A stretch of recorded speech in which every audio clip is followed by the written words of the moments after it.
읽어주는 동화책 산에 버려진 남매.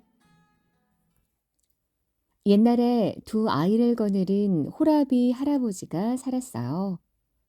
그런데 할아버지가 가장 힘이 들어하는 것은 두 아이를 돌보는 일이었죠.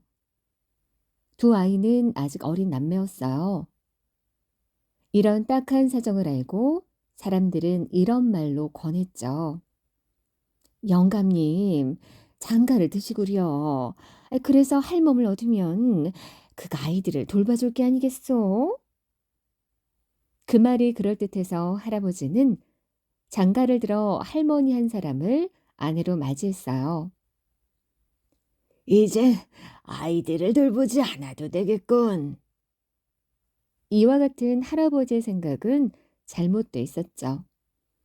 아내로 들어온 할머니도 마찬가지로 아이들을 돌보아 주기를 좋아하지 않았어요. 뿐만 아니라 남매를 미워하는 것이었어요. 시집와서 며칠이 지나지 않아서부터 영감, 아이들을 내다 버려요. 하고 남편을 들볶는 것이었어요. 아이, 그게 무슨 말이오? 그 애들을 잘 돌보기 위해 당신을 맞은 건데. 듣기 싫어요. 난 그 애들 꼴을 못 보겠어요. 할아버지는 착한 사람인데 할머니는 마음씨가 곱지 않은 여자였던 거예요. 이 일로 할아버지와 할머니는 날마다 말다툼이 끊일 사이가 없었어요. 어느 날 아침 할아버지는 하는 수 없이 두 아이를 수레에 태웠어요. 그리고 조그만 주머니에 먹을 것을 넣어 함께 실었죠. 어젯밤에 할아버지와 할머니는 이 일로 크게 싸운 끝에 할머니는 그 애들을 숲에다가 내다 버리고 와야 해요. 안 그러면 난 가버리고 말겠어요. 라고 할아버지에게 잘라서 말했던 거였죠. 할아버지는 늙은 몸에 혼자 살 일이 싫어서 아이들을 내다 버리기로 작정을 했어요. 하지만 할아버지의 마음은 무척이 나빴죠. 아버지, 우리를 수레에 태워서 어디로 데리고 가시려는 거예요? 하고 딸아이가 말했어요. 너희들은 아버지하고 산으로 나무를 하러 가는 거다. 아버지는 거짓말을 할 수밖에 없었죠. 아버지는 수레를 끌고 멀리에 있는 숲에까지 왔어요. 자, 여기서 내려라. 남매는 내렸어요. 너희들은 여기서 이 빵을 먹으면서 놀고 있거라. 이 아버지는 저쪽에 가서 나무를 할 테니까 이 술에 가득히 나무를 하면 다시 너희들을 데리러 오마. 하지만 아버지의 이 말은 거짓말이었죠. 남매는 주머니에 들은 빵을 먹으면서 아버지가 돌아오기를 기다렸어요. 점심때가 훨씬 지나고 저녁때가 가까워 오는데도 아버지는 오지 않았어요. 저녁이 되었는데도 아버지는 나타나지 않았죠. 여동생은 울어댔죠. 아버지는 안 오시잖아. 우리 어떻게 집으로 가지? 배가 고파서 못 견디겠단 말이야. 울지 마. 나하고 같이 집에 가면 되잖아. 하지만 오빠 집에 가는 길 모르잖아. 왜 모르겠어. 다 알고 있어. 오빠는 어젯밤에 잠자리 들었을 때 아버지와 어머니가 다투는 소리를 다 들었어요. 그랬기 때문에 오늘 남매를 수레에 실어다가 버릴 거라는 걸 알고 있었던 것이었죠. 그래서 꾀가 있는 오빠는 주머니에 재를 잔뜩 넣고 수레에 탔던 거였어요. 그리하여 여기까지 오면서 길에도 재를 조금씩 뿌려놓아 표시를 한 거죠. 그러니까 그걸 보고 가면 집에까지 갈 수 있는 것이었어요. 오빠의 이 말을 들은 여동생은 울음을 뚝 그쳤어요. 오빠는 동생의 손을 잡고 쟤만 보고 길을 걸었죠. 그래서 집에까지 무사히 돌아왔어요. 그러나 집 안으로 들어갈 수가 없어서 문 밖에서 머뭇머뭇하고 있었죠.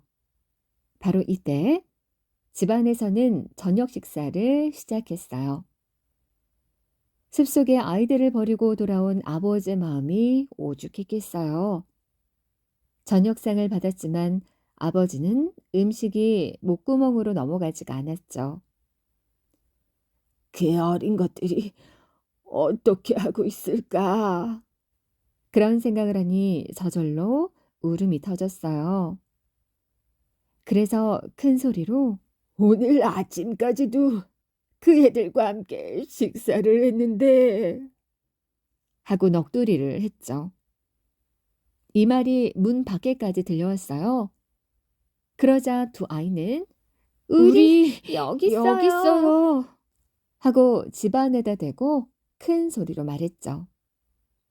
아버지가 달려나와 아이들을 데리고 들어갔어요. 그래서 함께 저녁을 먹었죠. 그날 밤 아버지와 어머니는 또 다투었어요. 다시 아이들을 숲속으로 갔다가 내버려 사나운 짐승에게 잡혀 먹게 하라는 것이었죠. 다음 날 아침 아버지는 또 남매를 수레에 태웠어요. 조금밖에 들어있지 않은 빵 주머니도 실었죠.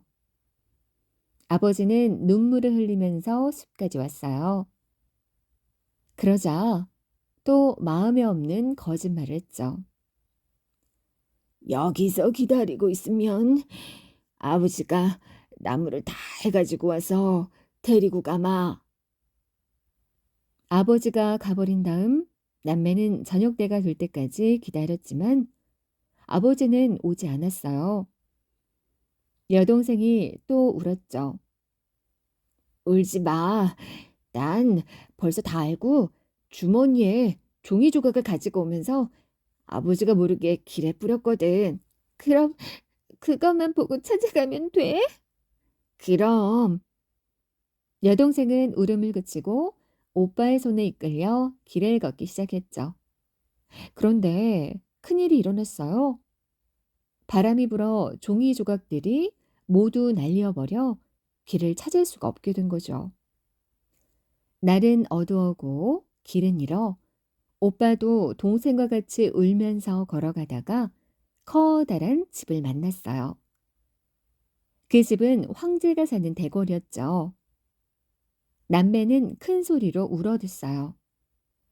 그러자 그 울음소리를 듣고 한 여자가 나왔죠. 그 여자는 집시였어요. 너희들은 어쩐 아이냐? 저 길을 잃고 집에 가지 못해 그럽니다. 오늘 밤만 재워주세요. 이 여자는 마음씨가 안 좋았어요.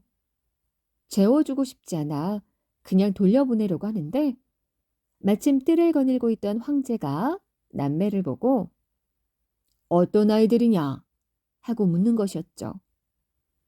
하는 수 없이 집시 여자가 사정 이야기를 말하자 재워주도록 하여라 하고 황제가 명령을 했어요. 그 덕에 남매는 이 대궐로 들어가 저녁을 대접받고 자게 되었죠. 다음 날 아침이 되었어요. 집시 여자는 이 남매를 쫓아보내려고 했죠. 그러나 황제는 남매가 귀엽게 생겼으므로 그대로 대궐에서 살도록 해라 하고 명령했어요. 그래서 남매는 대궐에서 살게 되었죠.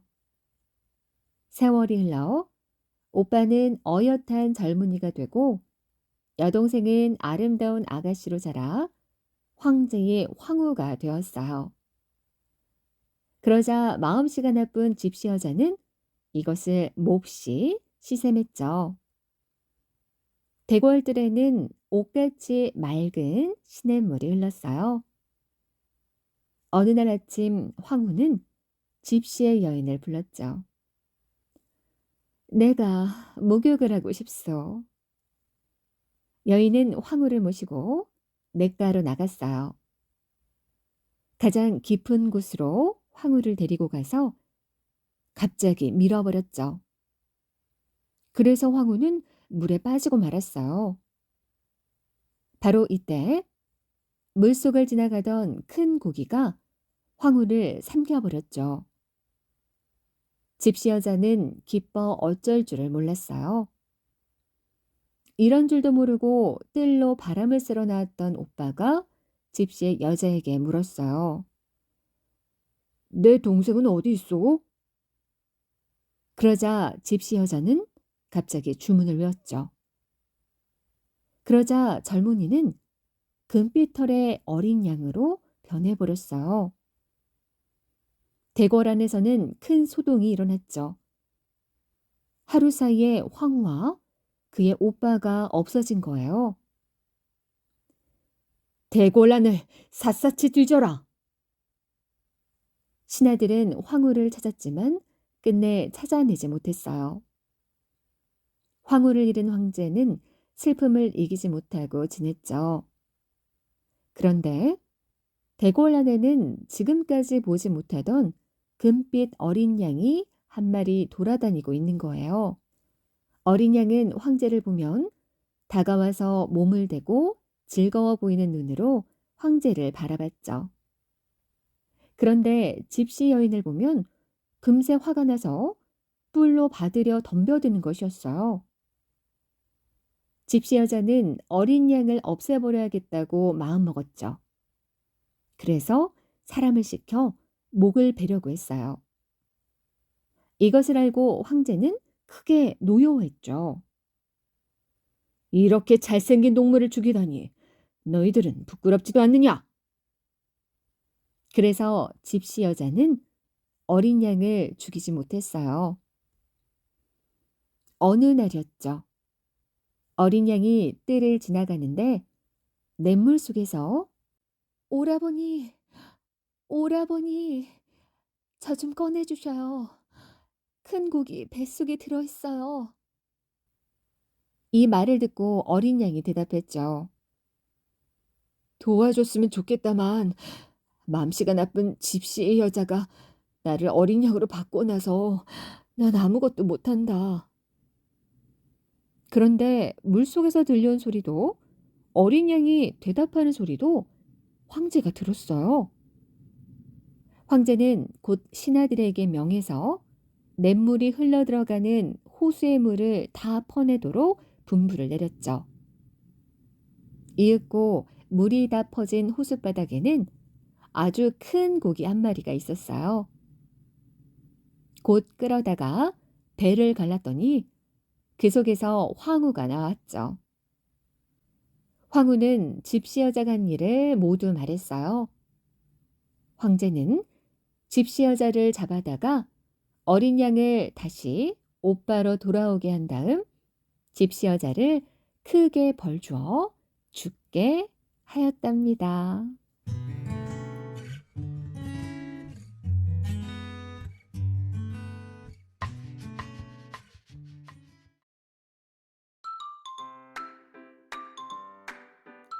읽어주는 동화책 요술떡을 먹은 호랑이.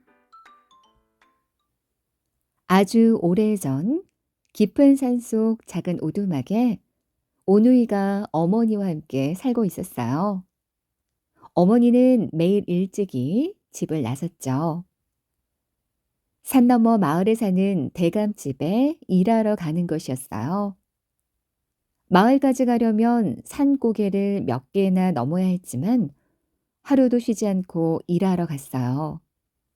그렇지 않으면 당장 먹을 것이 없었기 때문이죠. 어머니는 어린 자식들을 두고 나가는 마음이 항상 무거웠어요. 그래서 적게 일하고 딱 세 식구가 먹을 만큼의 음식만 받아 집으로 돌아왔죠. 그런데도 산고개를 넘어 집에 오면 벌써 저녁 때가 되어 있었어요.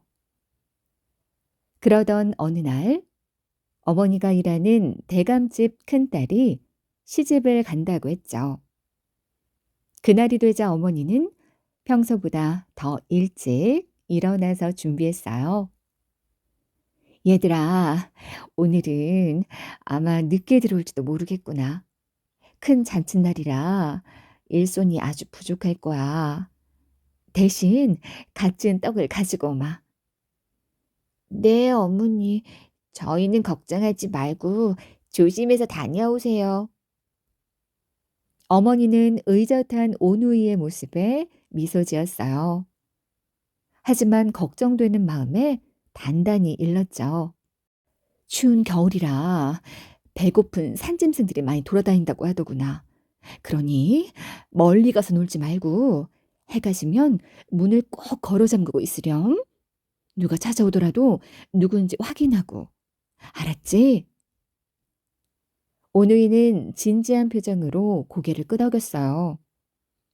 어머니는 그 표정에 마음을 한시름 놓고 서둘러 집을 나섰어요. 여러 개의 고개를 넘어 해가 뜰 무렵 마을에 도착했어요. 벌써 잔치를 준비하느라 많은 사람이 바쁘게 움직이고 있었죠. 어머니도 그 사이로 들어가 준비를 돕기 시작했어요. 전을 부치고 나물을 무치고 국을 끓이고 그릇을 닦느라 시간이 어떻게 가는지 몰랐어요. 하늘을 보니 벌써 해가 저물어 가고 있었어요. 어머니는 급히 나머지 그릇을 닦고 집에 가려고 했죠. 그때 대감이 어머니에게 다가왔어요. 아직 할 일이 많은데 오늘은 조금 더 늦게까지 일해주겠나? 내가 떡은 넉넉히 주겠네. 어머니는 공손하게 두 손을 모으고 단호하게 대답했어요. 감사하지만 떡은 딱 3개면 됩니다. 집에 아이들만 있는데 지금 가도 늦을 것 같아서요. 대감은 심기가 불편했어요. 사실 전부터 온우이의 어머니가 마음에 들지 않았어요. 일을 너무나도 잘했지만 언제나 가장 적게 일을 했기 때문이었죠.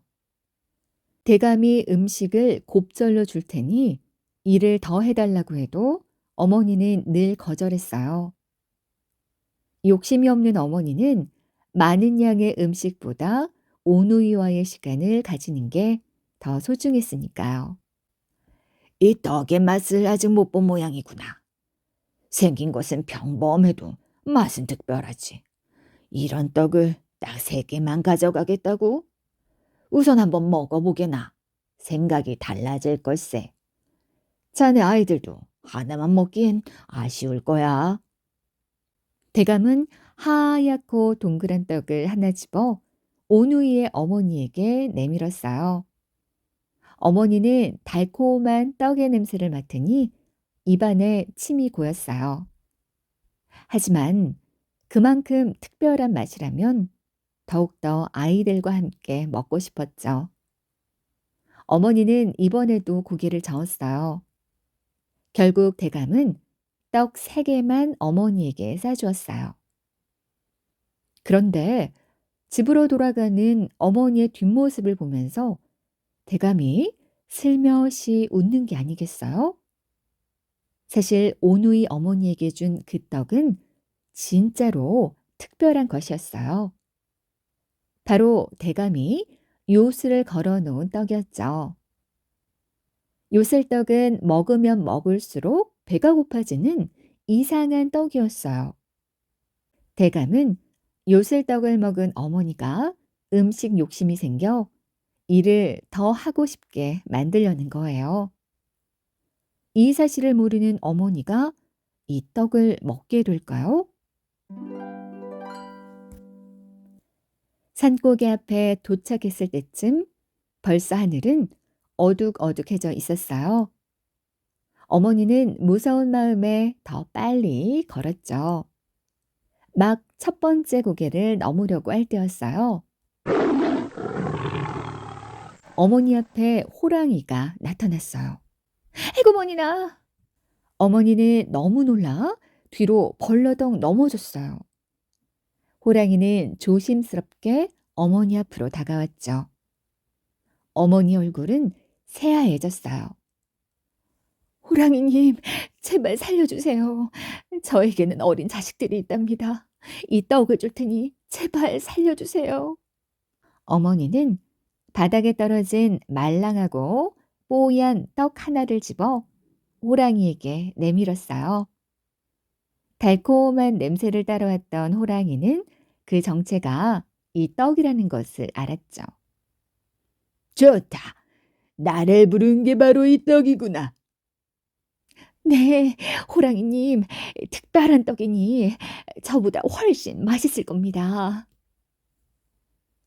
호랑이는 바로 그 떡을 씹지도 않고 꿀꺽 삼켰어요. 아주 달콤했죠. 그 사이 어머니는 재빨리 달아났어요. 호랑이는 정말 떡 하나만 먹고 어머니를 보내주려고 했어요. 그런데 그때 호랑이의 뱃속에서 떡이 점점 부풀어 오르는 게 아니겠어요? 그러면서 뱃속에 자리를 넓게 만들어냈어요. 호랑이는 속이 텅 빈 것 같은 느낌이 들었죠. 떡을 더 먹어야 해. 호랑이는 어머니가 간 곳으로 달려갔어요. 두 번째 고개를 넘으려는 어머니 앞을 다시 가로막았죠. 정말 이상하고 특별한 떡이로군. 하나로는 성에 차지 않아. 호랑이는 전보다 더 침을 많이 흘리고 있었어요. 어머니는 떡 하나를 내밀며 울먹였어요. 아이들은 나눠 먹게 하면 되니 하나 더 드시고 제발 저를 보내주세요. 이번에도 호랑이는 떡을 꿀꺽 삼켰어요. 어머니는 다리에 힘이 풀렸지만 아이들을 생각하며 힘껏 달렸어요. 하지만 세 번째 고개 앞에도 어느새 호랑이가 길을 막고 서 있었어요. 떡을 더 주면 안 잡아먹지. 어쩐지 호랑이는 조금 전보다 더 굶주린 얼굴이었죠. 배는 전보다 불러있는데 말이죠. 두 개의 떡이 호랑이를 더 배고프게 만든 것이었어요. 어머니는 덜덜 떨며 마지막 떡을 내밀었어요. 이게 정말 마지막 떡입니다. 더는 없어요. 호랑이는 기다렸다는 듯이 떡을 날름 먹어치웠어요. 한 입에 떡을 삼킨 호랑이는 미친 듯이 주변의 냄새를 맡았죠. 떡이 더 있는지 찾는 것이었어요. 그때 어머니가 도망가려고 일어서다가 다리에 힘이 풀려 주저앉고 말았어요. 왜 이렇게 계속 배가 고프지? 떡을 더 내놓지 않으면 너를 잡아먹을 수밖에 없다. 제발, 제발 살려주세요. 아이들에게는 제가 있어야 해요. 그리고 호랑이님, 지금 배가 많이 불러 있어요. 더 이상 먹으면 배가 터질지도 몰라요.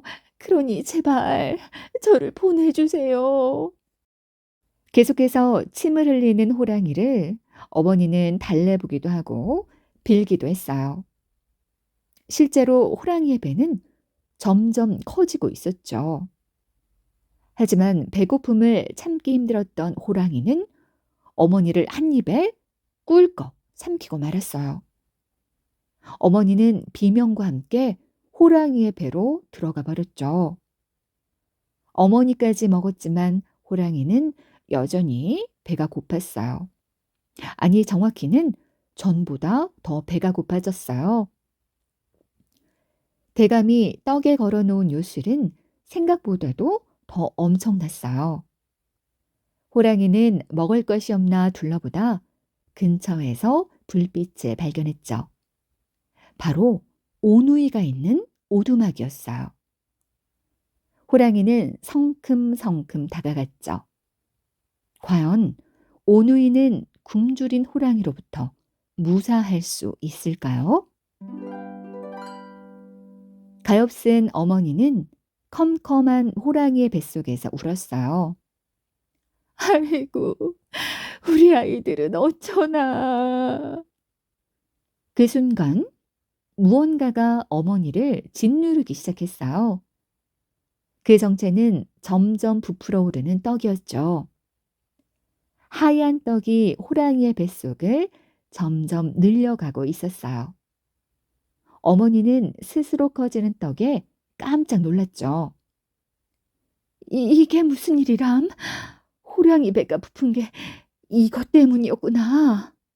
어머니는 떡 3개에 그 커다란 호랑이의 배가 달덩이처럼 부푼 것이 이상하다고 생각했거든요. 어머니는 머리에 꽂고 있던 낡은 비녀를 빼내었어요. 그리고 비녀를 칼처럼 휘두르며 떡을 마구 터뜨렸죠. 떡은 날카로운 비녀 끝에 찔려 터지며 쪼그라들었어요. 다행이라고 생각하던 찰나 찐득찐득한 떡이 서로 붙더니 다시 부풀기 시작했어요. 당황한 어머니는 비녀를 휘둘렀지만 떡은 터졌다가 다시 붙어서 커지고를 반복했어요. 한편 호랑이는 자기 뱃속에서 무슨 일이 일어나는지도 모른 채 오두막 앞에 도착했어요. 오두막 안에서는 어머니를 기다리는 오누이의 목소리가 들려왔어요. 어머니가 많이 늦으시네. 무슨 일 있는 건 아니겠지? 그럼 오늘은 좀 늦을 수도 있다고 하셨잖아. 오빠가 걱정하는 동생을 다독여 주었어요. 하지만 오빠도 걱정이 되는 건 마찬가지였죠. 그때였어요. 누군가 세게 문을 열려고 했어요. 오누이는 무섭고 당황스러웠어요. 어머니는 이렇게 거칠게 문을 열 리 없으니까요. 누구세요? 오빠가 용기를 내어 물었어요. 누이 동생은 조심조심 문 앞으로 다가가 귀를 기울이고 경계했죠. 어머니다. 문 좀 열어주렴. 호랑이가 최대한 어머니 흉내를 내며 말했어요. 하지만 어머니의 목소리와 비슷하기는커녕 오누이에게 더 의심만 받았죠. 우리 어머니의 목소리는 그렇게 굵지 않아요. 누이 동생이 카랑카랑하게 대꾸했어요. 이 순간에도 호랑이는 점점 더 배가 고파지고 있었어요. 결국 어머니 흉내를 포기하고 힘으로 밀어붙이기로 했죠. 호랑이가 발로 문을 쳤어요. 얇은 창호지가 찢어지고 가는 나무대가 부서져 호랑이의 발이 집 안으로 불쑥 들어왔어요. 오누이는 굵은 목소리의 주인이 호랑이임을 알고 겁이 났죠. 호랑이는 문에 뚫린 구멍을 점점 넓혀 나갔어요. 호랑이의 모습이 점점 드러날 때마다 오누이는 서로를 껴안고 벌벌 떨었죠. 오빠, 우리 죽는 거야? 엄마도 이 호랑이한테 잡아먹힌 걸까? 눈물이 고인 누이 동생에게 오빠는 해줄 수 있는 게 없었어요. 오빠도 역시 눈물이 날 것 같았어요. 문이 완전히 쓰러지고 호랑이가 오누이에게 가까이 다가왔어요. 그리고 입을 쩍 벌린 순간 호랑이가 갑자기 고통스럽게 몸을 비틀며 쓰러졌어요. 호랑이가 갑자기 왜 쓰러진 걸까요? 호랑이의 뱃속에서는 어머니가 용맹하게 요슬떡과 싸우고 있었어요. 하지만 계속 자라나는 요슬떡을 혼자 상대하기에는 버거웠죠. 어머니는 온몸이 땀으로 흠뻑 젖었어요. 그런데 호랑이의 배 밖에서 희미하게 익숙한 목소리가 들려왔어요. 오누이의 울음소리였죠. 어머니는 다급한 마음에 비녀로 떡이 아니라 호랑이의 뱃가죽을 찔렀어요. 호랑이는 소리를 지르며 뒹굴었어요. 그때를 놓치지 않고 오누이는 집 밖으로 도망쳤죠. 오누이는 뛰어서 호랑이를 따돌릴 수 없다는 걸 잘 알았어요. 그래서 숨을 곳을 찾아 뒷마당으로 갔죠. 하지만 뒷마당에는 마땅히 숨을 만한 곳이 보이지 않았어요. 오누이는 간절한 마음으로 주변을 둘러보았죠. 바로 그때 우물 옆에 있는 커다란 나무가 보였어요. 저기다. 나무 위에 숨어 있으면 호랑이가 찾지 못할 거야. 오누이는 재빨리 나무 위로 올라갔어요. 호랑이는 고통이 조금 사그라지자 오누이를 찾으러 갔어요. 킁킁 냄새를 맡으며 오누이가 도망친 방향으로 쫓아갔죠. 냄새를 잘 맡는 호랑이는 금세 오누이가 있는 나무 아래까지 쫓아왔어요. 오누이는 숨을 죽이고 벌벌 떨었어요. 여기 어딘가에 있는데 설마 이 안에? 오누이의 냄새는 나는데 보이지 않자 호랑이는 의심스럽게 우물 속을 들여다보았어요. 그런데 우물 속에 진짜로 오누이의 모습이 보였어요. 나무 위에 있는 오누이의 모습이 비친 거였죠.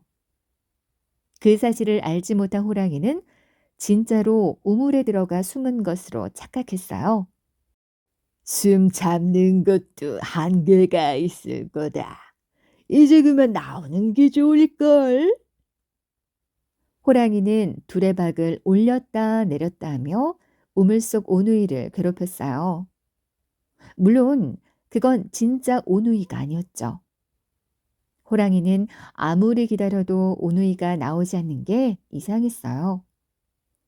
수영을 잘하는 호랑이도 물속에서 오래 버티기란 쉽지 않았거든요. 그 시간에도 호랑이의 뱃속에서는 요술떡이 부풀고 있었고, 이제는 어머니의 온몸에도 찐득한 떡이 달라붙어 버렸어요. 이대로 있다가는 나까지 떡이 되어버리겠어. 어머니는 팔이 불타는 듯 했지만 자라나는 요술떡을 계속해서 비녀로 찔러댔어요. 그동안 설거지, 빨래, 요리 등으로 단련된 체력 덕분에 이만큼 버틸 수 있던 거였죠. 그런데도 호랑이는 점점 더 배가 부풀어 올랐고 그만큼 배도 고파졌어요. 빨리 나와. 배고파 죽겠다고. 참기 힘든 호랑이는 우물을 머리로 박고 나무에 몸을 부딪히며 화를 냈어요. 그 바람에 나무가 흔들리면서 나무 위에 있던 오누이가 휘청거렸죠. 다행히 떨어지지는 않았지만 중심을 잡느라 소리를 내고 말았어요. 옳거니 거기 있었구나. 호랑이는 오누이를 발견하고는 무시무시한 발톱으로 나무를 콱콱 찍으며 올라가기 시작했어요. 결국 이렇게 오누이는 호랑이에게 잡아먹히고 마는 걸까요? 더 이상 도망칠 방법이 없는 오누이는 나무 위에서 서로를 꼭 껴안았어요. 하늘에 달이 둥글게 차올라 오누이를 비추고 있었죠. 우리 저 달에서 만나. 그동안 네 오빠라서 좋았어. 나도 오빠 동생이어서 좋았어. 오누이는 서로의 온기를 느끼며 서로에게 마지막 인사를 건넸어요. 바로 그때 나무를 오르던 호랑이가 땅으로 떨어졌어요. 원래 호랑이는 나무를 잘 타지만 배가 너무 부풀어서 더 이상 오르기 힘들었어요. 얼마나 부풀었는지 숨을 쉬기도 힘들 지경이었죠. 호랑이는 일어나지 못하고 떨어진 상태로 끙끙 앓았어요. 그건 뱃속에 있던 어머니도 마찬가지였어요. 요슬떡이 어머니를 거의 집어삼켜 움직일 수가 없었어요. 하느님, 제발 제 아이들만큼은 살려주세요. 어머니가 지친 목소리로 빌었어요. 점점 몸에서 힘이 빠져나가는 것 같았어요. 어머니가 요슬떡을 터트려 주지 못하자 호랑이의 배는 걷잡을 수 없이 커지기 시작했어요. 배고파, 배고파. 호랑이는 부풀어 오른 몸을 가누지 못한 채 힘없이 중얼거렸어요. 나무 위에서 그 모습을 보고 있던 오누이는 깜짝 놀랐어요. 조금 전까지 잡아먹으려고 달려들던 호랑이와는 완전히 다른 모습이었으니까요. 오빠, 호랑이가 몹시 아픈 것 같아. 누이 동생은 호랑이가 걱정되었어요. 숨을 거칠게 몰아쉬는 걸 보니 금방이라도 죽을 것만 같았거든요. 자신을 잡아먹으려고 한 존재지만 마음이 따뜻한 누이 동생은 눈앞에서 죽어가는 생명을 모른 척할 수 없었어요. 안 되겠어. 호랑이를 그냥 죽게 둘 수 없어. 누이 동생은 용감하게 나무 아래로 내려갔어요. 오빠는 안 돼. 소리치며 동생을 말렸죠. 하지만 누이 동생은 호랑이에게 점점 가까이 다가갔어요. 어서 올라와. 호랑이가 자라나면 우리를 잡아먹을 거야. 오빠는 누이 동생이 걱정돼서 발을 동동 굴렀어요. 괜찮아. 우리가 살려주면 잡아먹으려고 하지 않을 거야. 누이 동생은 그렇게 말하며 누워있는 호랑이의 곁으로 가서 부푼 배를 살며시 쓰다듬어 주었어요. 사실 누이 동생도 무서웠지만 눈물을 흘리고 있는 호랑이를 보자 두려움이 사라지고 슬픔이 밀려왔어요. 호랑이야, 호랑이야, 어쩌다 배가 이렇게 불렀어?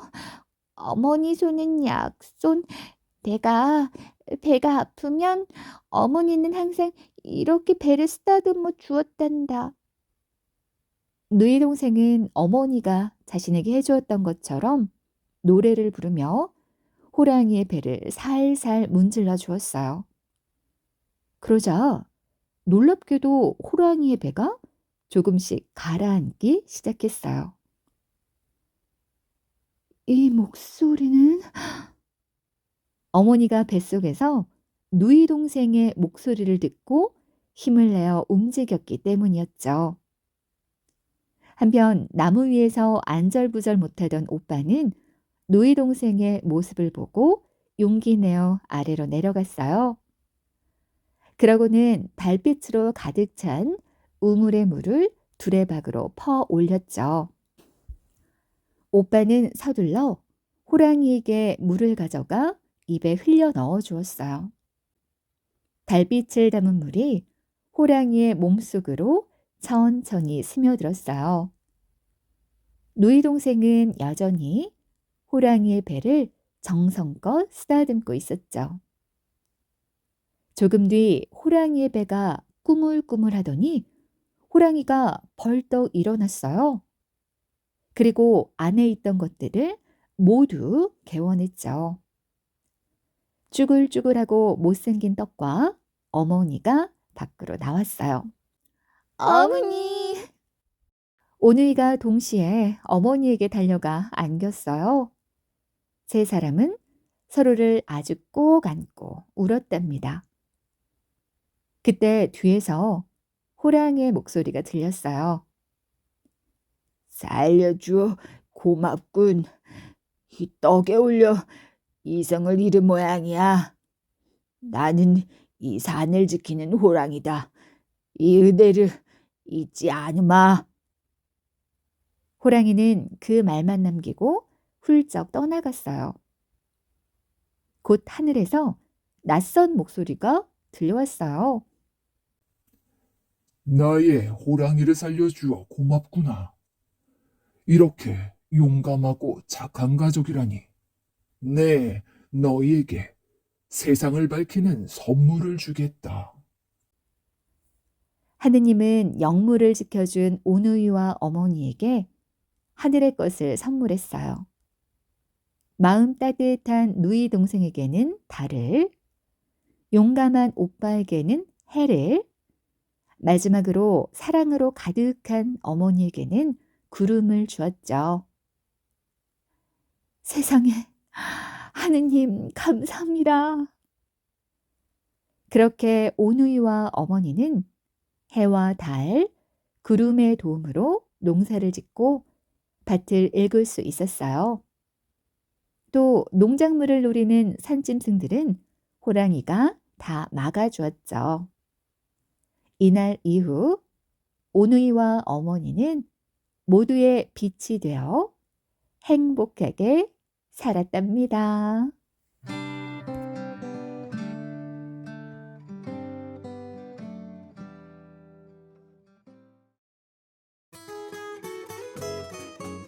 읽어주는 동화책 시골 변소.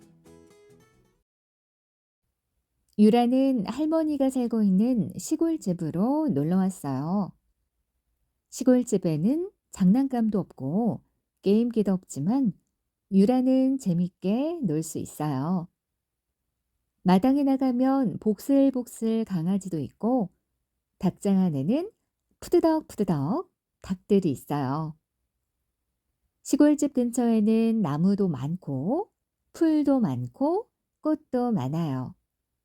신기한 벌레들도 많고 신기한 동물들도 많아요. 하지만 시골집에는 아주 중요한 게 없어요.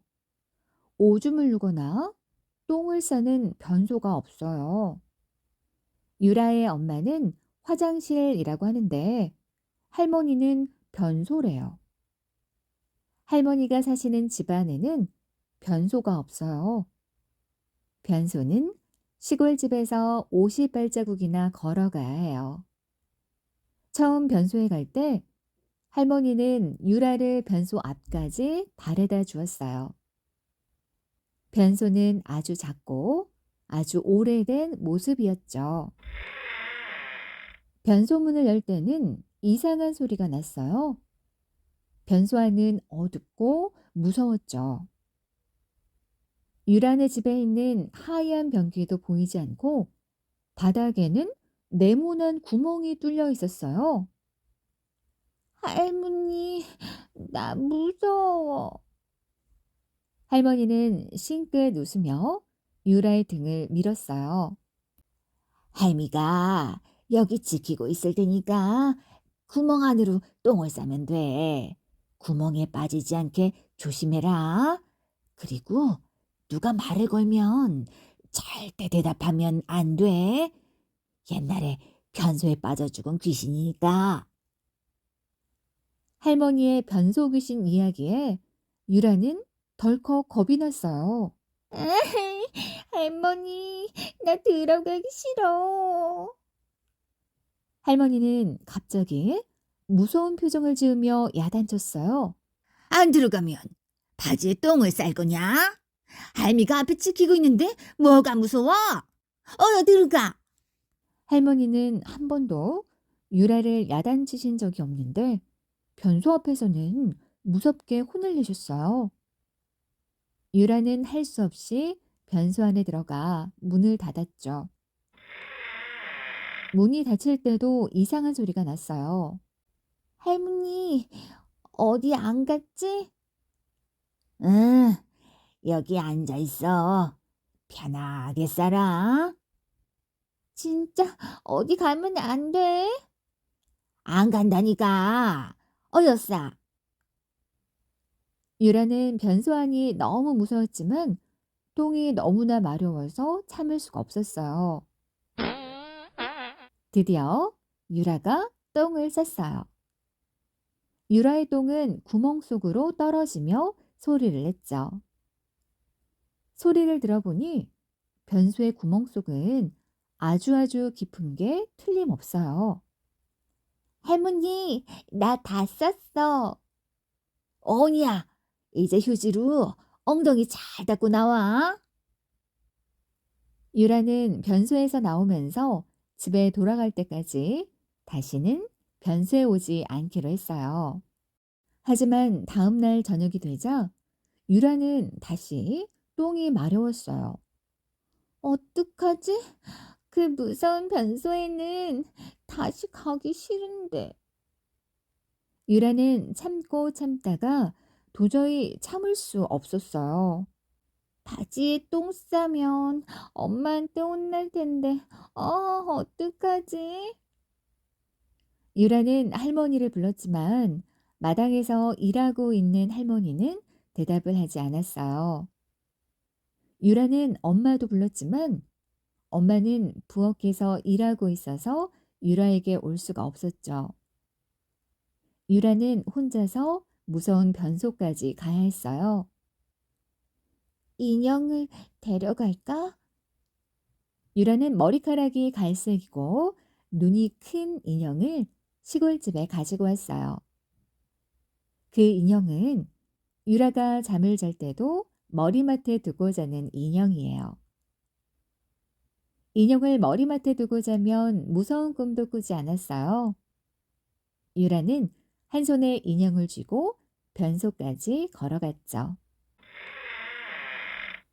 변소문을 열고 안으로 들어가 유라는 인형의 얼굴을 쳐다보면서 배에 힘을 주었어요.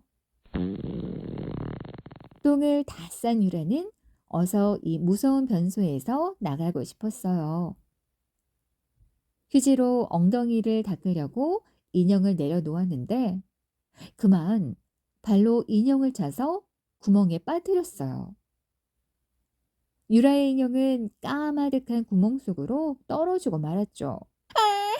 내 인형, 내 인형. 유라는 변소에 쭈그리고 앉은 채 훌쩍거렸어요. 인형을 다시 찾고 싶은데 무서운 구멍 속으로 내려갈 수도 없었어요. 그때 구멍 속에서 어린 남자의 목소리가 들려왔어요. 울지 마. 인형은 내가 가지고 있어. 할머니가 말한 변소 귀신이 나온 줄 알고 유라는 덜컥 겁이 났죠. 넌 누구야? 난 변소에 사는 아이야. 변소에 산다고? 어떻게 이렇게 냄새나는 곳에서 살아? 처음엔 똥냄새 때문에 힘들었는데 익숙해지면 괜찮아. 네, 인형 네가 가지고 있어? 아, 네 인형 예쁘다. 정말 예뻐. 돌려줘. 그 인형은 내가 제일 좋아하는 인형이야. 돌려줄게. 그 대신 곶감 하나만 가져다 줘. 곶감? 어, 너희 할머니가 만든 곶감은 정말 맛있단 말이야. 나 지금 배가 고파. 이 변소 아래에는 먹을 게 아무것도 없어. 네가 곶감만 가져오면 인형을 돌려줄게. 알았어. 곶감 가져올 테니까 내 인형 돌려줘야 해. 약속은 꼭 지켜. 걱정 말고 곶감이나 가져와. 변소 귀신과 약속한 유라는 부엌까지 냅다 뛰었어요. 엄마, 엄마, 엄마 곶감 어딨어? 곶감? 우리 유라 곶감 먹고 싶어? 아, 그거 아닌데 어서 곶감 줘. 엄마는 부엌 뒤쪽에 있는 마당으로 나가더니 높은 곳에 주렁주렁 매달린 곶감들 중에서 한 개를 쑥 뺐어요. 자, 너무 많이 먹으면 변비 생기니까 한 개만 먹어. 내가 먹을 건 아니야. 유라는 곶감을 주고 다시 변소로 돌아왔어요. 너 아직 있어? 곶감 가지고 왔어? 여기 인형 주면 나도 줄게. 유라는 곶감을 준 손을 구멍 속에 넣어서 흔들었어요. 곶감을 먼저 줘. 곶감 먹고 나면 인형 줄게. 약속 꼭 지켜야 돼. 유라는 구멍 속으로 곶감을 떨어뜨렸죠. 유라는 귀를 쫑긋 세웠어요. 하지만 구멍 속에서는 더 이상 아무런 소리도 들리지 않았어요. 곶감 받았어? 맛은 있니? 변소 귀신은 대답하지 않았어요. 뭐야? 왜 아무런 말이 없어?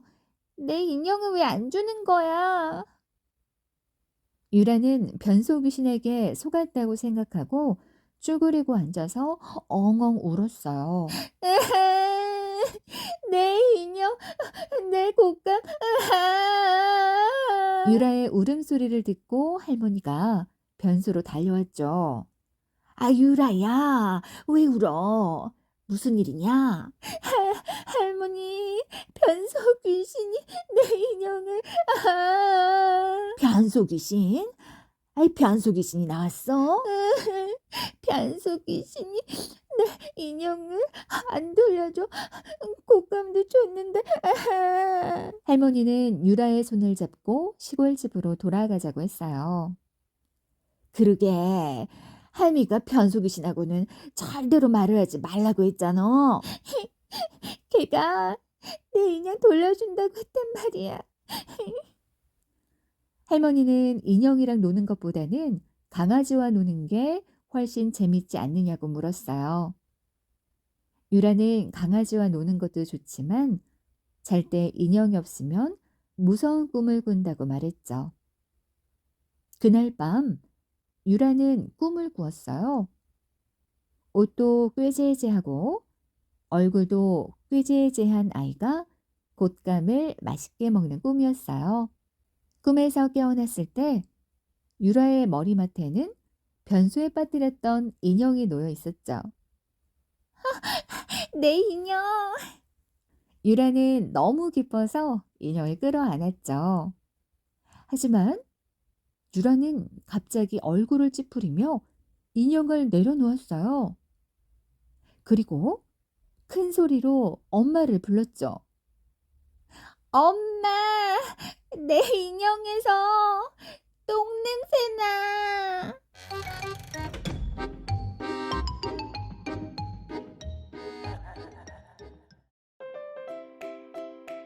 읽어주는 동화책 로봇 왕국. 먼 미래의 사람들은 집집마다 로봇을 하인처럼 부리며 살았어요. 어이, 청소 로봇, 어서 청소해라. 주인님, 청소 다 했습니다. 그럼 이제 빨래나 해. 주인님, 빨래 다 했습니다. 아, 배고프다. 요리 로봇, 밥 좀 해. 주인님, 밥상 다 차려놨습니다. 어서 드세요. 알았어. 내가 먹을 동안 애 좀 보고 있어. 사람들은 로봇들 덕분에 손가락 하나 까딱하지 않고 편하게 살았어요. 하지만 로봇들이 점점 똑똑해지면서 사람들에게 불만을 갖기 시작했죠. 일은 우리가 다 하는데 왜 인간들은 우리를 무시하는 거야? 그러게, 우리 덕에 편하게 살면서 왜 우리에게 고마워하지 않는 거야? 화가 난 로봇들은 반란을 일으켰어요. 우린 노예가 아니라 인간들을 혼내주자. 인간들을 몰아내자. 로봇끼리 살아보자. 로봇들은 사람들을 도시에서 쫓아냈어요.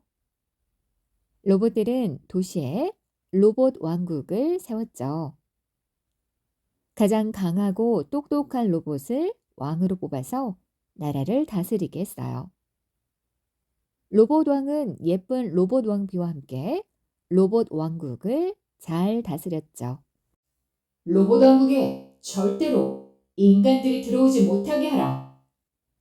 로봇 왕은 로봇 왕국을 지키는 로봇 병사들에게 명령을 내렸어요. 도시에서 쫓겨난 사람들은 험한 산속으로 들어갔죠. 산속에는 자동차도 없고 전기도 없고 로봇도 없었어요. 남자들은 땅을 갈아서 농사를 짓고 여자들은 계곡물에 빨래를 했어요. 아, 힘들어. 아이고, 허리야. 아, 로봇들이 없으니까 우리가 고생이구나. 이럴 줄 알았으면 로봇들에게 좀 더 잘해줄 걸. 사람들은 후회했지만 다시 도시로 돌아갈 방법은 막막했죠. 몇 년이 흐르고 산속에서 아기가 태어났어요. 사람들은 산에서 태어난 첫 번째 아기에게 산돌이라는 이름을 지어줬어요. 산돌이는 무럭무럭 자라났죠. 로봇 없이 자란 산돌이는 뭐든지 손으로 직접 했어요. 아버지를 도와서 농사도 짓고 의자도 만들고 장난감도 만들었죠. 산돌이는 재주가 참 많아. 뭐든 뚝딱뚝딱 만들어내니 말이야. 산돌이는 힘도 좋아. 로봇 없이 살 수 있는 사람은 산돌이뿐이야. 사람들은 산돌이를 칭찬했지만 산돌이에게는 큰 걱정거리가 있었어요. 바로 산돌이의 늙은 아버지였죠. 산돌이의 아버지는 나이가 들어 병이 들었어요.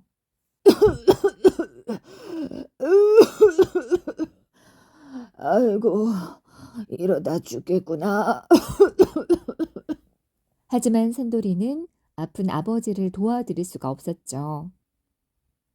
로봇 의사가 나온 뒤로 사람들은 더 이상 의사가 되려고 힘들게 공부하지 않았어요. 그래서 산속에는 의사가 한 명도 없었죠. 누군가 아플 때는 약초를 뜯어먹거나 나을 때까지 누워서 쉬는 게 전부였어요. 하지만 산돌이의 아버지는 날로 병이 깊어져서 의사를 만나야 했죠. 산돌이는 산골 마을의 촌장님을 찾아갔어요. 촌장님, 아버님의 병환이 깊어 아버님을 모시고 산을 떠나겠습니다. 촌장 어르신은 깜짝 놀라서 말렸어요. 산을 떠나면 어디로 가겠다는 것이냐?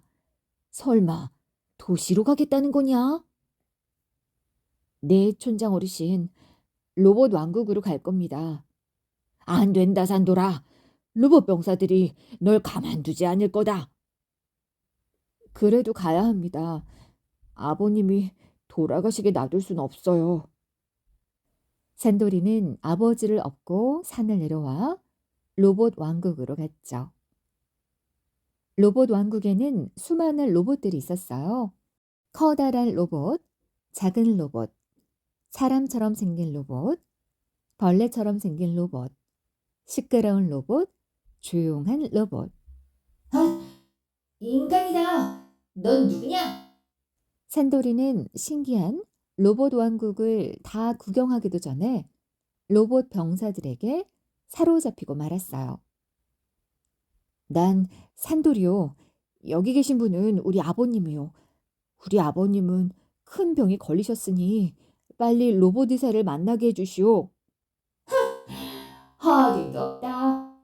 먼저 우리 로봇 왕을 만나야 한다. 왕께서 너에게 어떤 벌을 줄지 결정하실 거다.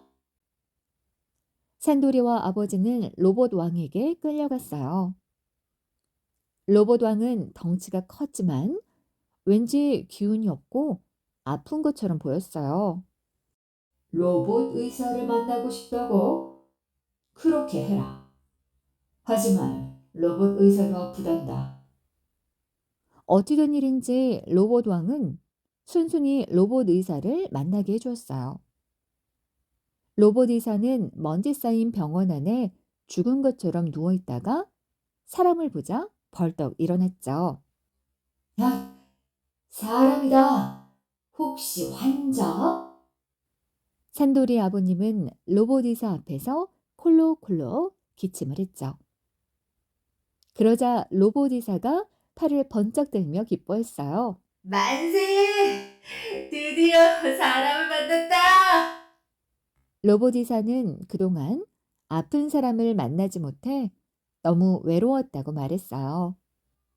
내가 얼마나 아픈 사람을 기다렸는지 알아? 그동안 움직이질 않아서 발에 녹이 슬었다고.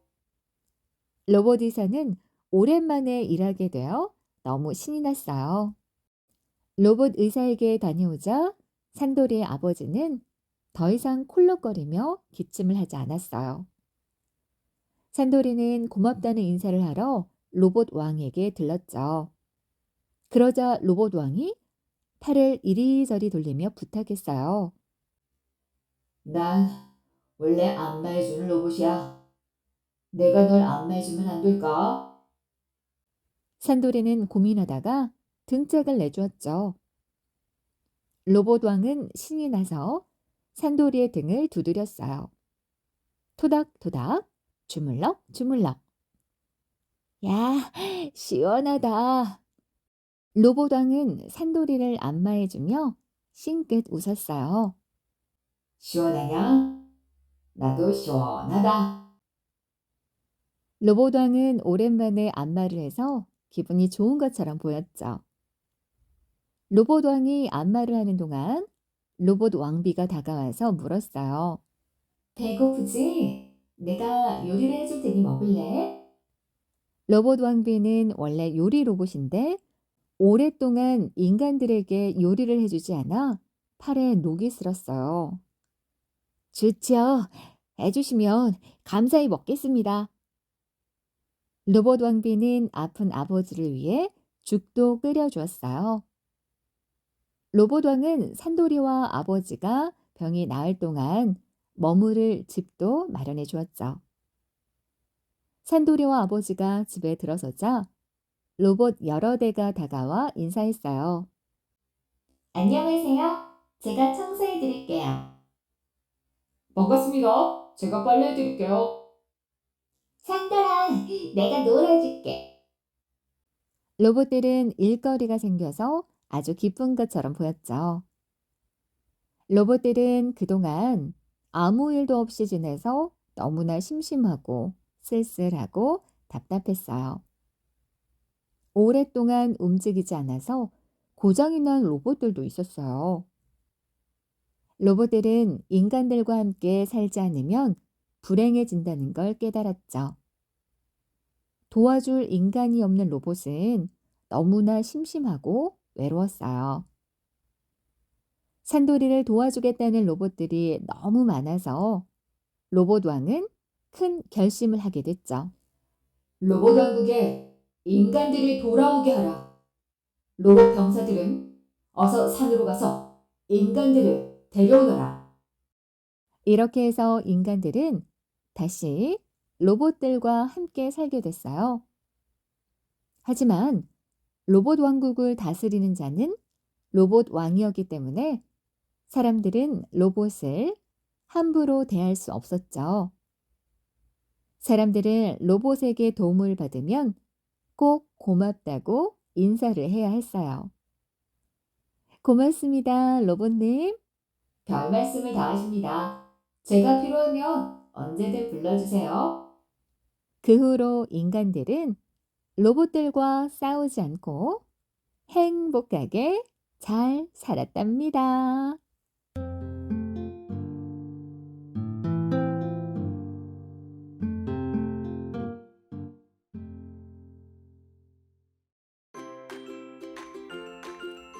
읽어주는 동화책 뱀의 꼬리.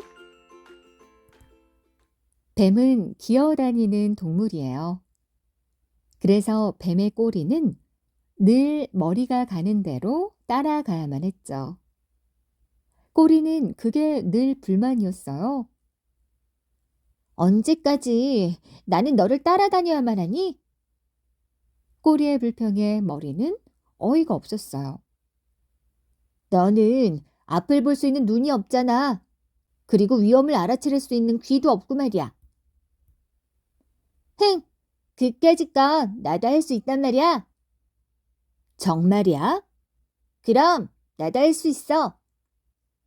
꼬리는 고집을 피웠어요. 알았어. 그럼 네가 앞장서 봐. 머리는 할 수 없이 꼬리에게 앞자리를 내주었어요. 야호! 이제부터 내가 대장이다. 꼬리는 흥겹게 길을 나섰죠. 아이고, 이게 뭐야? 길을 가다 뱀은 진흙구덩이에 빠지고 말았어요. 앞을 볼 수 있는 눈이 없으니 그렇지. 머리는 꼬리의 어리석음에 핀잔을 주었죠. 처음이라 서툴러서 그렇지. 꼬리는 여전히 큰 소리를 쳤어요. 아! 그러다 이번에는 가시덤불 속으로 기어 들어갔어요. 꼬리는 가시덤불을 빠져나가기 위해 허둥거렸어요. 하지만 그럴수록 더 가시에 찔리기만 할 뿐이었어요. 온몸은 상처투성이가 되고 고통은 더 심해졌죠. 가시덤불을 겨우 빠져나온 뱀은 가시에 찔려 여기저기 피가 나고 아팠어요. 실수는 누구나 할 수 있는 법이야. 꼬리는 고집을 꺾지 않았어요. 숲길에도 밤이 찾아왔죠. 이쯤에서 그만두는 게 어때? 천만에. 어차피 안 보이는 밤엔 너나 나나 똑같아. 꼬리는 막무가내로 앞장을 섰어요. 그러다 그만 불구덩이 속으로 들어가게 됐죠. 아, 뜨거! 꼬리가 비명을 질렀고 머리는 황급히 길을 들어 겨우 불길 속을 빠져나오게 됐어요. 불에 새카맣게 탄 꼬리는 그때서야 후회의 눈물을 흘렸어요. 내가 잘못했어. 괜찮아. 이제 우리 서로 도우며 살자. 머리는 꼬리를 쓰다듬어 주었어요. 우리가 사는 세상은 아주 넓고 복잡해요. 그 속엔 수많은 사람들이 자기의 할 일을 하며 살고 있죠. 선생님, 운전기사, 경찰관, 의사, 간호사 등등 우리가 사는 세상은 수많은 사람들과 또 그 사람들이 하는 일이 모여 이루어져 있죠. 그렇게 우린 각자 맡은 일을 해가며 서로 도우며 살고 있답니다. 하지만 혼자 잘났다고 다른 사람들을 무시하고 다른 사람들이 하는 일을 자기가 하겠다고 나서면 어떻게 될까요? 그렇게 되면 우리가 사는 세상은 무지무지 어지러워질 거예요. 뱀의 꼬리가 머리가 하는 일을 대신하려다가 혼난 것처럼 말이죠. 그럼 우리가 할 일은 과연 뭘까요? 그건 어렵지 않아요. 엄마의 착한 아이, 선생님의 예쁜 제자, 또 친구의 멋진 친구이기만 하면 되니까요.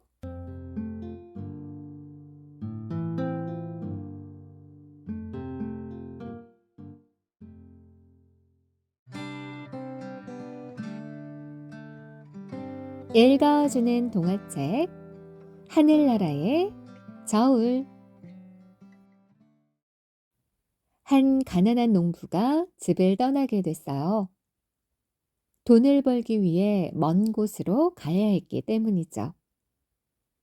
농부는 가족들의 배웅을 받으며 마차에 올라탔어요. 돈을 벌어 가족들을 기쁘게 해줄 생각에 농부는 부지런히 마차를 몰았죠.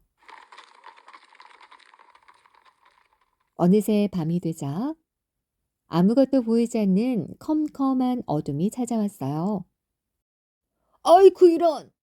마차는 그만 진흙구덩이 속에 빠지고 말았죠. 마차는 뒤집혔고 농부는 마차 밑에 깔리고 말았어요. 누가 좀 도와주세요. 얼마쯤 시간이 지나 다른 마차 한 대가 그 옆을 지나게 됐어요. 그 마차엔 소문난 부자가 타고 있었죠. 저기 마차가 쓰러져 있구나. 도와줘야겠다. 부자는 자신의 마차에서 말을 풀었어요. 그리고는 진흙에 빠진 마차를 말에 묶어 끌고 나오겠죠. 그러자 마차 아래에 깔려있던 농부의 모습이 보였어요. 농부는 정신을 잃은 채 쓰러져 있었죠. 부자는 서둘러 농부를 부축했어요. 부자는 농부를 자신의 집으로 데려갔답니다. 의사를 불러 치료도 해주고 돈도 주어 집으로 돌려보내 주었어요. 이 은혜 평생 잊지 않겠습니다. 농부는 부자에게 감사 인사를 했죠. 세월이 흘러 부자가 죽어 하느님 앞에 서게 되었어요. 너는 아주 부자였구나. 너의 죄를 재어 보아야겠다. 하느님의 명대로 부자가 저울에 올라가게 되었죠. 그 저울은 착한 일을 많이 할수록 무거운 쪽으로 눈금이 올라가 천국을 가게 되는 저울이었어요. 부자가 올라간 저울은 무게가 얼마 나가지 않았어요. 나는 아무래도 지옥으로 가야 되나 보다. 그때 부자가 구해준 농부가 나타났죠. 하느님, 저를 여기에 올려주세요. 그러자 저울의 무게가 많이 나가게 됐어요. 너도 농부와 함께 천국으로 가거라. 하느님의 말에 부자와 농부는 서로 얼싸안고 기뻐했답니다. 엄마나 선생님은 자꾸만 착하게 살라고 하죠. 그런데 내가 착한 일을 해도 고운 마음을 가져도 당장 내게 생기는 것도 없는 것 같아 심술이 날 때가 있어요. 착한 일을 하면 손해를 볼 때가 많거든요. 하지만 당장은 손해를 보는 것 같지만 사실은 그 착한 행동과 마음 때문에 언젠가는 꼭 귀한 대접을 받게 돼요. 착한 행동과 고운 마음은 눈에 보이지 않아도 하늘나라 금고에 꼭꼭 쌓이게 되니까요. 그러니까 착한 행동이나 고운 마음은 결국 남을 위해 하는 게 아니라 자기 자신을 위해서 하는 일이라는 걸 꼭 명심하세요.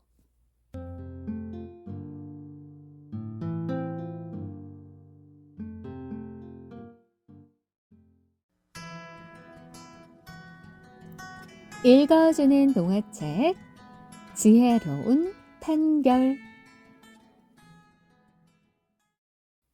솔로몬 왕은 현명하기로 유명한 왕이었어요. 지혜로운 판단력과 풍부한 지식으로 많은 사람들의 문제를 해결해 주는 왕이었죠.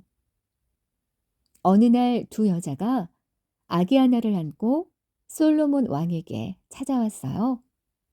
지혜로운 솔로몬 왕이시여, 저희의 문제를 해결해 주십시오. 나이 든 여자가 먼저 입을 열었죠. 이 아기는 제 자식입니다. 어제 아이에게 젖을 주다 깜빡 잠이 들었습니다. 그런데 잠에서 깨어보니 아기가 사라지고 없었어요. 애타는 마음으로 아기를 찾으러 다니다가 제 아기를 안고 있는 이 여자를 발견했답니다. 하지만 이 여자는 자신의 아기라며 우기고 있어요. 말을 하고 나서 여자는 눈물을 뚝뚝 흘렸어요. 그러자 옆에 있던 젊은 여자가 나섰죠. 정말 억울해요. 저는 제 아기를 데리고 남편을 만나러 가는 길이었어요. 그런데 갑자기 이 여자가 나타나서 자신의 아기라니. 아니, 이런 황당한 일이 어디 있겠어요? 솔로몬 왕은 깊은 고민에 빠졌죠. 그때 나이 든 여인이 말했어요. 아기의 엄지발가락에 작은 점이 있습니다. 이건 엄마가 아니고는 알 수 없는 거죠. 아기의 발가락에는 정말 작은 점이 있었어요. 그건 눈에 보이는 거니 누구나 알 수 있는 거겠죠. 하지만 코에 손을 대면 아기가 크게 우는 건 아기를 키워보지 않은 사람은 모르는 일이죠. 솔로몬 왕은 젊은 여인의 말대로 아기의 코에 손을 대 보았어요. 그러자 아기가 갑자기 울음을 터뜨리는 게 아니겠어요? 한참을 고민하던 솔로몬 왕이 마침내 판결을 내렸어요. 내가 보기엔 두 여인 모두 엄마가 분명한 것 같다. 그러니 두 여인이 사이좋게 이 아기를 나누어 갖도록 하라. 금덩이 하나를 두고 두 사람이 서로 주인이라 주장할 때 나는 금덩이를 반으로 갈라 똑같이 나눠주었다. 이 아기도 칼로 반을 잘라 두 여인에게 똑같이 나눠줄 것이다. 솔로몬 왕은 신하를 시켜 칼을 가지고 오게 했어요. 그때 나이 든 여자가 눈물을 흘리며 사정했죠. 제가 잘못했습니다. 아이가 탐나 그만 욕심을 부렸습니다. 제게 벌을 주시고 아기를 저 여자에게 돌려주세요. 그러자 솔로몬 왕이 알았다는 듯이 고개를 끄덕였어요. 솔로몬 왕이 껄껄 웃으며 말했죠. 그대가 진정 이 아기 엄마로구나. 어서 아기를 데리고 집으로 가도록 하라. 아기를 구하려는 엄마의 마음을 이용한 참으로 지혜로운 솔로몬 왕의 판결이었어요.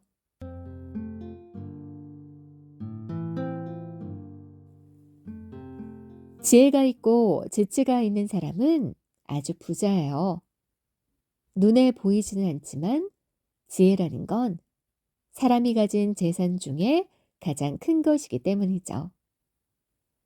지혜는 한 번 가지면 영원히 없어지지 않아요. 남이 가져갈 수도 없고 잃어버리는 일도 없죠. 부모님은 그 어떤 보물과도 우리를 바꾸지 않을 거예요. 심지어 자신의 목숨보다 더 소중히 여기시죠. 이런 어머니의 마음을 이용해 훌륭한 판결을 내린 솔로몬 왕이야말로 진정 지혜로운 분이 아닐 수 없겠네요.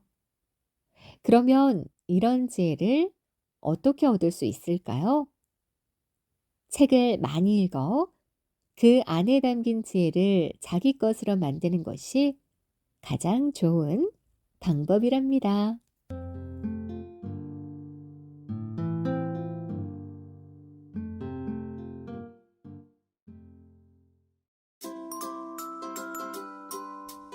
읽어주는 동화책 나뭇잎 아이. 지우는 엄마와 산책을 하다가 아파트 화도에서 이상한 소리를 들었어요. 아이, 목말라. 지우는 고개를 돌려보았지만 아무도 없었어요. 아, 왜 이리 더운 거야? 지우는 엄마 손을 꼭 잡고 목소리의 주인공을 찾아보았죠. 화단에는 하얀 꽃이 핀 노각나무가 말없이 가지를 벌리고 서 있었어요. 하지만 나무 뒤에도 화단 밑에도 소리를 내는 아이의 모습은 보이지 않았어요. 지후는 나뭇가지를 잡고 마구 흔들어댔죠. 뭐 하는 짓이니? 떨어질 뻔했잖아. 지우는 처음에는 엄마의 목소리인 줄 알았어요. 하지만 엄마는 구내장터에 야채 파는 할머니와 흥정을 하는 중이었죠. 지우는 다시 나무 사이를 보다가 깜짝 놀랐어요. 나뭇가지가 사람의 팔 다리처럼 생기고 잎사귀가 머리를 덮은 아이가 나무에 대롱대롱 매달려 있는 게 아니겠어요? 넌 누구야? 지우는 놀라서 눈을 동그랗게 뜨고 사람처럼 생긴 나뭇가지 아이를 손에 받쳤어요. 나는 노각나무에 사는 나무야. 나무에 사는 나무? 이름이 뭔데? 이름은 없어. 그냥 태어날 때부터 이 나무에 붙어서 살았어. 와, 신기하다. 엄마, 엄마 이것 보세요. 나뭇가지가 움직이고 말을 해요. 지우는 신이 나서 나뭇가지를 엄마에게 보여주었어요. 하지만 파프리카 값을 깎지 못한 엄마는 기분이 별로 좋지 않았어요. 뭐가 어떻다는 말이니? 아저씨들이 약 뿌렸을지도 모르니까 어서 버리렴. 지우의 손바닥 위에는 평범한 나뭇가지가 죽은 것처럼 놓여 있었죠. 이상하네. 아까는 분명히 사람처럼 움직였는데. 지우가 나뭇가지를 화단에 버리려고 하는데 갑자기 또 목소리가 들렸어요. 얘, 날 버리지 말아줘. 놀란 지우가 손바닥을 펴보니 잎사귀를 흔들면서 나뭇가지가 말을 하는 것이었어요. 또 말을 하네? 너 지금 나한테 말하는 거야? 그래, 난 지금 목이 말라. 나뭇가지는 팔처럼 생긴 가지를 흔들었어요. 물을 달라고? 어디로 물을 마실 건데? 내 다리를 컵 속에 담가줘. 지우는 나뭇가지를 들고 집에 돌아와 컵에 물을 받았죠. 나뭇가지는 다리가 물에 잠기자 기쁜 듯이 나뭇잎을 흔들었어요. 아, 시원해. 아, 시원해. 너 참 이상한 아이구나. 배는 안 고프니? 나는 배고플 때 이렇게 팔을 벌리고 서 있으면 돼. 나뭇가지는 양팔을 벌리고 녹색 잎사귀를 살랑살랑 움직였어요. 지우는 나뭇가지를 베란다 양지에 올려놓았죠.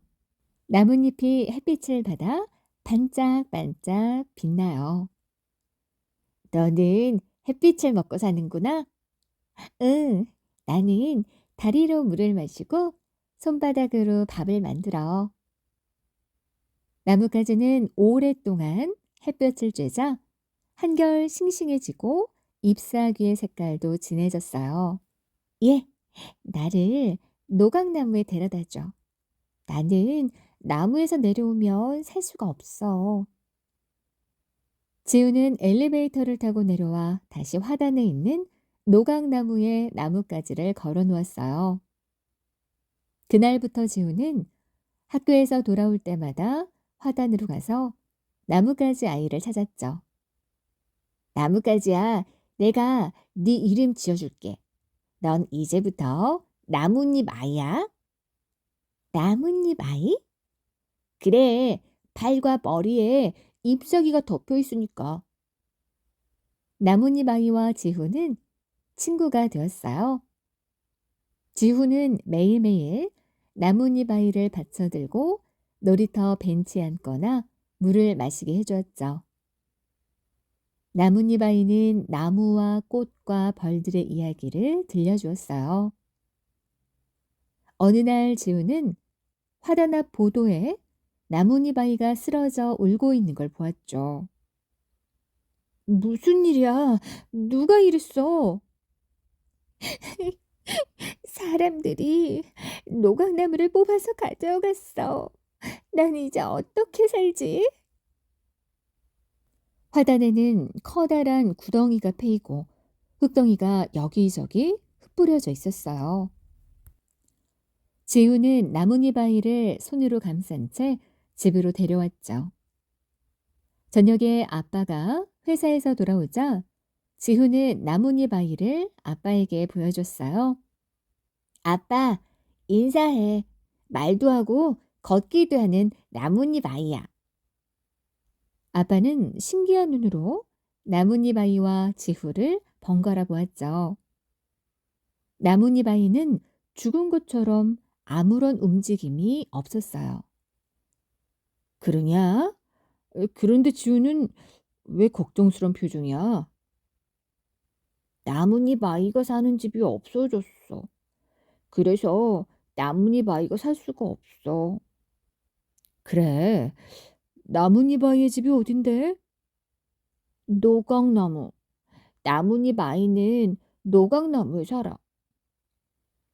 그럼 노각나무에 데려다 주면 되지 않을까? 그럴 수가 없어. 아저씨들이 노각나무를 뽑아서 가져갔어. 아빠는 심각한 얼굴로 고개를 설레설레 저었어요. 네 친구가 많이 아프고 힘들겠구나. 집이 없어졌으니 얼마나 슬프겠니? 아빠가 나뭇잎 아이한테 집을 사주면 안 돼? 노각나무를 사줘. 아빠는 또 고개를 설레설레 흔들었죠. 여기다 노각나무를 심어봤자 아저씨들이 또 뽑을 거야. 그러지 말고 네 친구를 산속에 있는 나무에 맡겨놓고 오자. 산속에? 그럼 나뭇잎 아이가 무서워할 거야. 아니, 그렇지 않아. 산에 있는 나무는 더 건강하고 튼튼해. 바다에 있는 나무들은 자동차 배기가스 때문에 잎사귀들이 노랗게 변했어. 네 친구도 봐. 안색이 좋지 않잖아. 다음 날에 지우는 아빠와 뒷산에 올라갔어요. 두 사람은 나뭇잎 아이를 커다란 복장나무 아래에 놓아두었죠. 이제 가자꾸나. 나뭇잎 아이는 지우 덕분에 이렇게 많은 집이 생겼단다. 나뭇가지는 이상하게도 또 죽은 듯이 누워있는 게 아니겠어요? 지우는 나뭇잎 아이와 인사도 하지 못해서 서운했죠. 지우가 아빠 손을 잡고 돌아가면서 뒤를 돌아보니 나뭇잎 아이가 복장나무를 타고 올라가는 중이었어요. 안녕, 나뭇잎 아이. 지우는 밝게 웃으며 작별 인사를 했죠. 나뭇잎 아이도 살래살래 팔을 흔들며 지우를 배웅했답니다.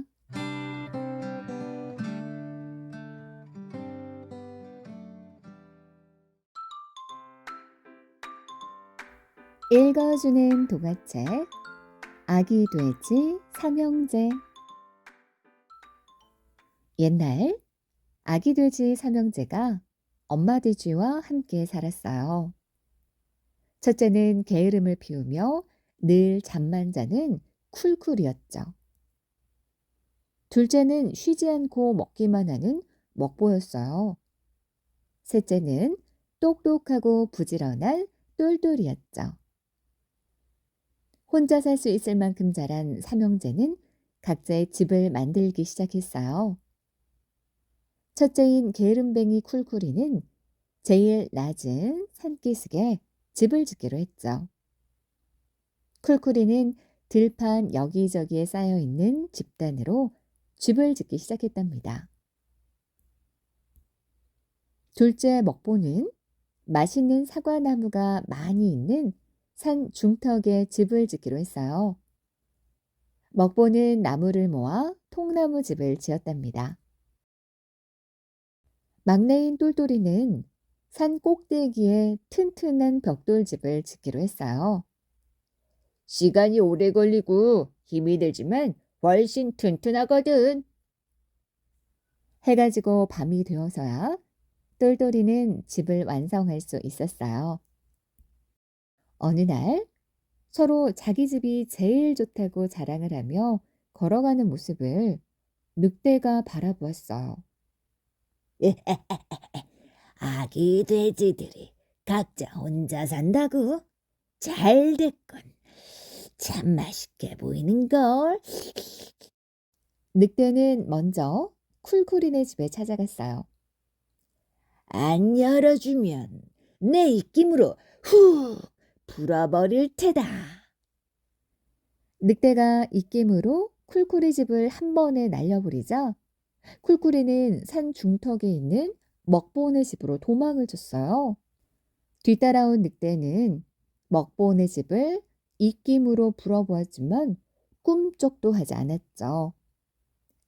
그렇다면 몸으로 부셔버려야지. 쿨쿨이와 먹보는 있는 힘을 다해 산 꼭대기에 있는 똘똘이네 집으로 도망을 쳤어요. 어서 열지 않으면 집을 날려버리겠다. 굶주린 늑대는 입김을 세게 불었어요. 입이 아프도록 불었지만 집은 꼼짝도 하지 않았어요. 좋아, 몸으로 부셔버릴 테다.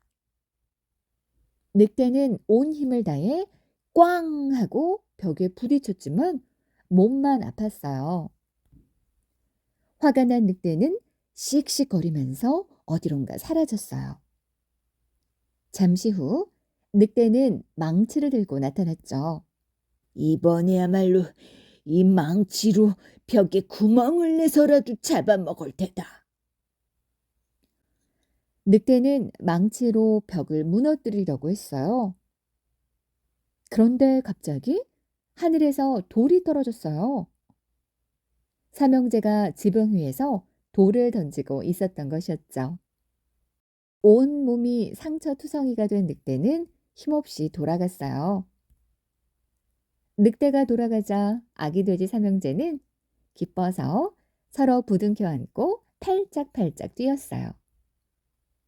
배가 고파진 아기 돼지 삼형제는 사과밭으로 갔어요. 그런데 늑대가 사과밭에 먼저 와 아기 돼지 삼형제를 기다리고 있었어요. 아기 돼지 삼형제는 늑대를 보고 사과나무 위로 도망쳤죠. 늑대님, 맛있는 사과 한 개 먹어보시겠어요? 막내 돌돌이는 배고픈 늑대를 유인하려고 비탈길로 사과를 던졌어요. 늑대가 사과를 따라가는 사이 삼형제는 재빨리 집으로 돌아왔죠. 자신이 속은 것을 알고 화가 난 늑대는 사다리를 타고 지붕이 굴뚝으로 올라갔어요. 형들, 어서 장작불을 피워서 물을 끓이자. 두 형은 영문도 모르고 똘똘이가 시키는 대로 했어요. 잠시 후 굴뚝을 타고 내려온 늑대는 펄펄 끓는 물에 빠져버렸어요. 으아, 으아, 뜨거워! 끓는 물에 엉덩이를 댄 늑대는 멀리 도망갔죠. 그 후 두 형은 막내 똘똘이의 부지런함과 지혜를 본받아 서로서로 위하며 행복하게 살았답니다.